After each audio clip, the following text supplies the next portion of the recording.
Hello everyone. তো কাল থেকে শরীরটা অতিরিক্ত খারাপ, মানে সকালবেলা যেভাবে উঠেছি মুখ চোখ দেখে বোঝা যাচ্ছে কিনা জানি না, গলার আওয়াজটা গেছে, কোনো ভিডিও করতে পারছি না।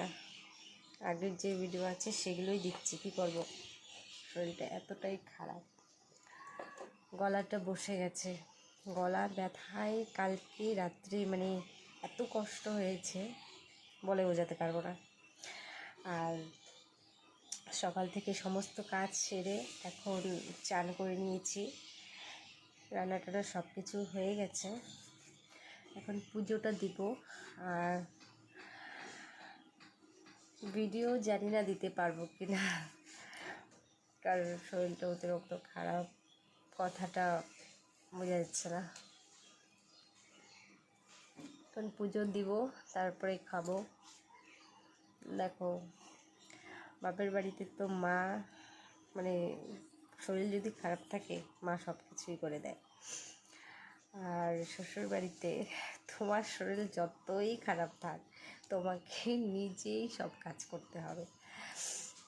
তো এটাই মেয়েদের কপাল এটাই আছে, আর কিছু নেই। ভালো জিনিসটা খুব কম আছে আর খারাপটা সব থেকে বেশি আছে। চোখগুলো এখন দেখছি আয়নাতে যে চোখগুলো ফুলে গেছে,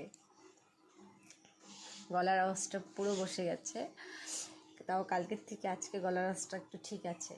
আর ওষুধ খেয়েছি, ওষুধেও কাজ হচ্ছে না, কি বলবো, মানে কিছু বলার নেই।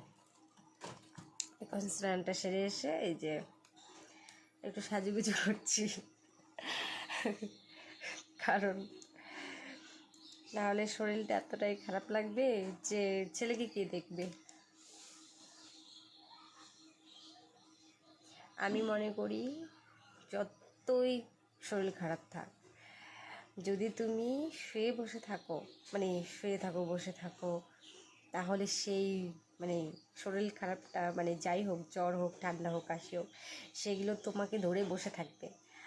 আর যদি তুমি কাজ সারো, মানে বাড়ির সমস্ত কাজ সারো, টাইম মানে মেনটেন করো, সব কাজ টাজ করে তারপরে তুমি বসো, তাহলে দেখবে শরীরটা মানে অসুস্থ থেকে একটু সুস্থ মনে হবে।